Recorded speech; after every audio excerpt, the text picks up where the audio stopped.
Okay, day 2 of the NCAA Track and Field Championships are now underway. The women's day 1, though, is what happened today on Thursday at Hayward Field in Eugene, Oregon. And here we have Annemarie Schwanz, who finished, I think, third in the second of 2 sections, the women's 1500, 4:16, 3.3 something in there unofficially. So talk about your race today. I mean, I'm happy that I qualified for the next round on Saturday, but overall I just didn't feel that good for some reason. I don't know, I was feeling good the last few days, but today it was just, I don't know, even warm-up feel fine, but then I did some strides and it was kind of overall tired, but I mean, I'm glad it was enough, so I made it, yeah. So you'd won a 1500 at the conference championships a few weeks ago in Fresno, Clovis, and now you come back here. Were the paces similar at all? Because the times weren't that far different. There was a few seconds difference, but how did the races compare?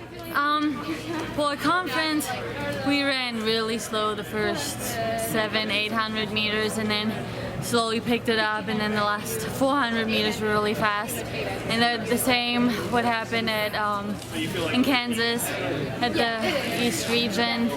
But today, I mean, I knew it's going to be a faster pace, but I was expecting an overall faster pace. The first heat was a lot faster than ours, but I was glad it wasn't as fast yet, and so it wasn't as slow, I guess, at conference, but it was still not crazy fast. But it was good for me today. Yeah. You've been to big meets before, but how does this compare as far as the environment, the atmosphere, the stadium, and all the excitement in the air?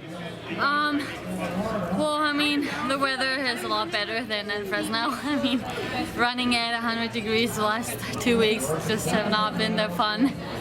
So for running, it's great here, and the atmosphere, just so many more people know about track and field, and just not around the track, but overall this whole city, you can feel there are so many athletes here, and it's a lot different than in Fresno. I mean, at the track in Fresno we had lots of people there too, but it's, I don't know, it's just overall a lot differently. You feel that you're in Eugene, definitely. Yeah. So what was coach's pre-race strategy talk, and how did it actually shake out when the race actually started?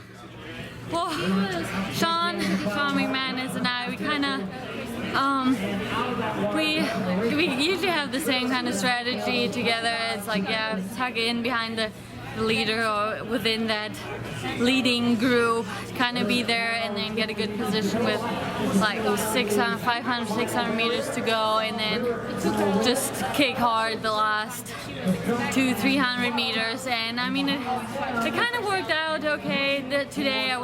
Because last few races I've always been a little late in making my move, and I really wanted to avoid that today, that I get just caught in the end just because I didn't have a good position. So I kind of moved up already with like 600 meters to go, and I think that was good. So I was with Marta, yeah, the leading person, kind of the last 1.5 laps. I think that worked out good. You catch any splits during the race? A little bit. I think the first 400 meters was like a 69, I believe, and then 2:21 for the 800. But then I don't know. I just always hear a few times, but not really. I'm focused more on the actual people around me. So, yeah. Anything else you want to add about today's race? Well, I'm happy to be in the final round, and it's been a great season so far. So I'm hoping I'm going to feel really good on Saturday. Nice job today. Good luck. Thank you.